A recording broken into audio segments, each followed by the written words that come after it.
दोस्तों एक चमचमाता हुआ गाना जो कि भोजपुरी में आ चुका है पवन सिंह का और खेसारी लाल यादव का।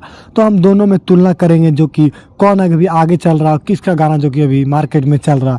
चलिए आपको सीधा हम लेके चलते हैं आपको खेसारी लाल यादव की ओर। बता दें खेसारी लाल यादव का एक सॉन्ग आया दरदिया, जो कि आपको सीधा हम 10 मिनट से लेकर 1 घंटा तक आपको बताएंगे कि क्या कितना कौन सा आगे हुआ, किसका वीडियो जो कि अभी चल रहा है मार्केट में। आपको बता दें जो कि खेसारी लाल का 10 मिनट में जो कि सॉन्ग का दरदिया का जो कि 1 लाख व्यूअर क्रॉस कर चुका था। वहीं पे जो कि पवन सिंह का एक जो कि सॉन्ग आया है घाव दे देवे का जो कि 10 मिनट में जो कि 80,000 क्रॉस किया है। और लाइक की बात करते खेसारी लाल यादव का, तो इसका लाइक जो कि 10,000 हो चुका था, वहीं पे पवन सिंह का 15,000 हो चुका था। और खेसारी लाल यादव का हम कमेंट की बात कर ले दरदिया का, तो इस 20,000 था और वहीं पे पवन का 18,000 था। तो कहीं ना कहीं पवन सिंह का व्यू नहीं जाने का कारण आपको रीज़न बता देते हैं कि पवन सिंह डायरेक्ट रिलीज़ किए हैं और ये सोशल मीडिया पे जारी नहीं किए थे सॉन्ग को, और पोस्टर भी नहीं डालते, इसके कारण व्यू नहीं जा पाया। डायरेक्ट रिलीज़ कर दिए थे ये सॉन्ग को।